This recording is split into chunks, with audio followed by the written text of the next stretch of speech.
Olá, pessoal.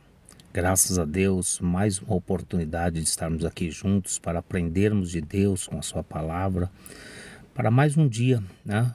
Um dia que Deus nos concede para estarmos juntos, ouvindo e aprendendo dele por meio da sua palavra. E hoje eu queria falar com vocês no Salmo 37, versículo 5. É um dos versículos mais lindos e muito conhecido, que diz assim: entrega o teu caminho ao Senhor, confia nele e ele tudo fará. Esse versículo é um versículo muito importante e é pena, né, que nós, normalmente, naturalmente, a gente fala esse versículo, né? Entrega ao Senhor com o teu caminho, confia no Senhor e Ele tudo fará, mas intimamente, dentro da nossa alma, a gente não acredita nisso, né? A gente não acredita nessa provisão verdadeira de Deus, nessa provisão em que Deus ele vai realmente cuidar da gente, que Ele vai realmente tomar conta, fazer tudo, né? É muito fácil falar, entrega os teus caminhos ao Senhor, confia nele, a gente encher a boca para falar assim, não, eu confio em Deus, mas confiança é algo muito complexo, por assim dizer, né? Confiança é aquela situação que a gente percebe que uma criança tem, que quando ela está aprendendo a andar, o pai ou a mãe solta ela, abre os braços e ela tem aquela confiança que o pai e a mãe vai segurar ela e ela vem em direção aos pais com a confiança. E essa confiança a gente não deve perder nunca. A gente vê ao longo da vida, né, ao longo da história, tem muitos anos que eu trabalho com pessoas e a gente vê muitas pessoas que tiveram essa quebra de confiança. Eles perderam a confiança no seu pai, na sua mãe, no seu marido, na esposa, nos filhos. E depois que a confiança é quebrada, restabelecer essa confiança, restabelecer esse laço, né, de confiança é muito complicado. E às vezes a gente olha nessa situação para com Deus e a gente diz, olha, eu confio em Deus. Mas será que confiamos mesmo ou achamos que confiamos? Porque quando a gente confia numa situação, a gente despreocupa, né? A nossa fé natural, como assim podemos dizer, que é a fé daquelas coisas que são rotineiras na nossa vida, então a gente, por exemplo, colocar um exemplo bem simples disso, aquelas pessoas que dependem de condução, que dependem do ônibus, do metrô, do trem. Então o que acontece? Ela sai da casa dela com fé, ainda que ela não saiba, mas é um ato de fé, porque não existe nenhuma prova, não existe nada assim real que ela vai chegar ao ponto de ônibus e o ônibus vai passar por ali para poder pegar, que ela vai para a estação do metrô, na estação de trem e vai estar lá. Mas ela tem uma fé, porque existe uma promessa, existe um script, né, uma linha que está dizendo que o ônibus que vai do ponto A para o ponto B passa a tal horário, que o metrô que sai do ponto A para o ponto B passa a tal horário, assim com o trem, assim com o avião e assim com qualquer outro meio de transportes. E isso gera uma confiança, gera uma credibilidade. Então nós temos confiança naquilo e saímos com fé. Ninguém que vai pegar ônibus, ele sai e fica pensando, fala assim, mas será que o ônibus vai passar? Será que ele não vai passar? Será que o motorista passou mal? Será que o motorista foi trabalhar? Será que a esposa do motorista passou mal, o filho dele passou mal e ele não vai trabalhar? Ninguém faz isso, porque nós temos confiança naquele processo. A gente acreditamos que aquele processo é verdadeiro, que aquele processo é genuíno, que aquele processo é válido e por conta disso nós simplesmente vamos para lá para pegar o ônibus e ter essa confiança. Mas quando nós tratamos do que o salmista diz aqui no Salmo 37:5, confia no Senhor, é mais complicado. Porque ainda que a gente fale, né, a gente fala assim, eu acredito em Deus, eu confio em Deus, mas será que nós confiamos mesmo? Será que nós colocamos aquela situação diante de Deus e pedimos para Ele em oração e falamos, ó Deus, ajuda-me nesse problema, resolve essa situação para mim e descansamos nisso? Nós ficamos confiantes, assim como aquela pessoa que vai para o ponto de ônibus para buscar um ônibus, assim como aquela pessoa que vai para pegar um trem ou um avião, que vai confiante? Essa que é a questão. Eu me lembro há uns anos atrás no Brasil, uns bons anos atrás, durante o governo da Dilma, que teve aquelas questões dos atrasos nos voos, né, dos overbooks, né, que se vendiam mais passagens do que os aviões podiam levar. E eu viajava muito nessa época, praticamente uma semana sim, uma semana não, eu estava fora de São Paulo. E muitas vezes a gente ia para o aeroporto, mas não ia mais com certeza. A gente ia para o aeroporto na dúvida.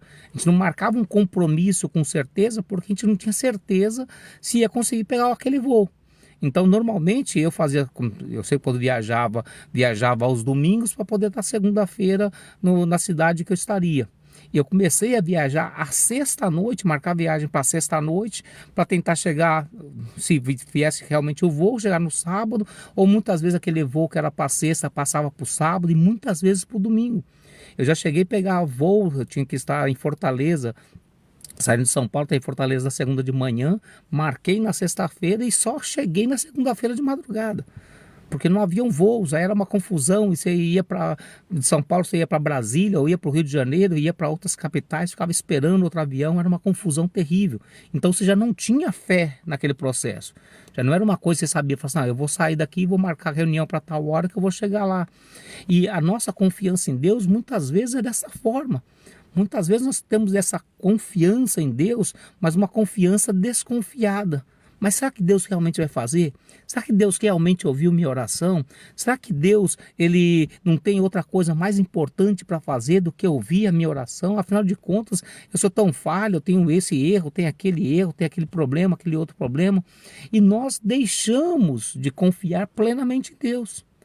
Mas o salmista ele vai dizer aqui, olha, entrega o teu caminho ao Senhor, confia nele e ele tudo fará. Então, o entregar o caminho, o confiar, o estar realmente fiel, crente de que Deus vai nos ouvir, isso tem que ser uma convicção do íntimo do nosso coração, do íntimo da nossa alma. Nós temos que saber que Ele é Pai. E como Ele é Pai, assim como eu sou pai, quero o melhor para os meus filhos, e eu tenho certeza que muitos estão ouvindo, são pais, são mães, e querem sempre o melhor para o filho, imagina Deus. O próprio Jesus, quando esteve aqui na terra, ele, em um dos seus discursos, ele diz, olha, qual dentre vós que seu filho lhe pedindo pão, você vai lhe dar uma pedra? Lhe pedindo um ovo, vai lhe dar um escorpião? Lhe pedindo um peixe, vai lhe dar uma serpente? Se vós, sendo maus, sabeis dar boas coisas aos vossos filhos, quanto mais o vosso Pai Celestial.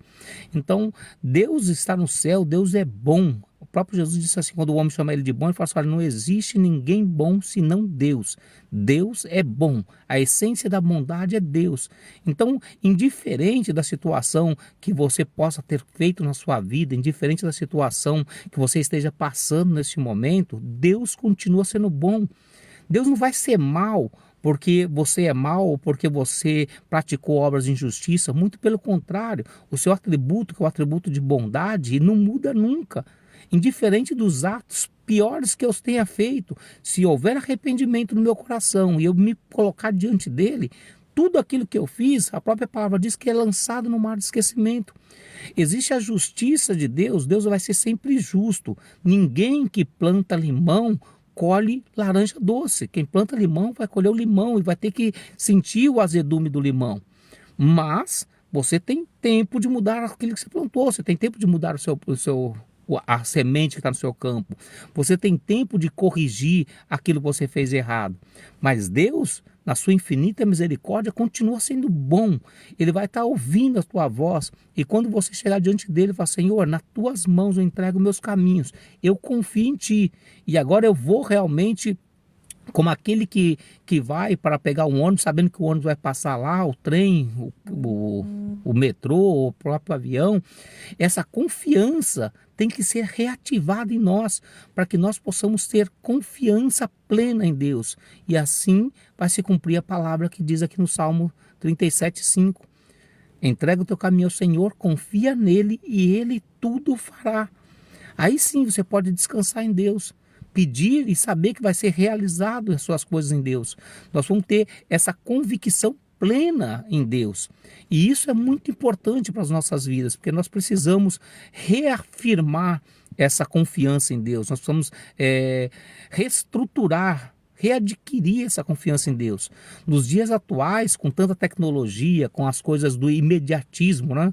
Eu costumo sempre dizer que nós vivemos uma geração de fast foods, né? Todo mundo quer as coisas no mesmo instante, quer as coisas na mesma hora, quer as coisas naquela situação imediata. Eu tenho que chegar e tem que estar pronto. E às vezes a gente acha que Deus também ele é um funcionário do McDonald's, que você vai lá e pede 3 Big Mac e já está tudo pré-feito ali, ele só vai montando os lanches e te entrega o lanche em questões de minutos. Não. Deus é um chefe gourmet. Ele vai preparar sua refeição, mas vai preparar exclusiva para você. Ele vai preparar para você com carinho, com amor, dedicação, cada ingrediente selecionado para você. Então, quando você entrega o teu caminho a Ele, quando você confia nele, quando você realmente restabelece essa situação de confiança, Deus ele vai olhar para ti e pode ter certeza que Ele vai tudo fazer por você. Então, vamos aproveitar esse dia de hoje e reafirmar a nossa confiança em Deus, reafirmar a nossa dependência de Deus, reafirmar que nós somos seus filhos e que precisamos dele. E dessa forma, com certeza, a nossa vida vai ser muito melhor. Que Deus abençoe poderosamente a vida de cada um de vocês, que a paz, a bênção, a graça e a misericórdia esteja de contínuo sobre a vida de cada um de vocês. Um forte abraço, fique com Deus.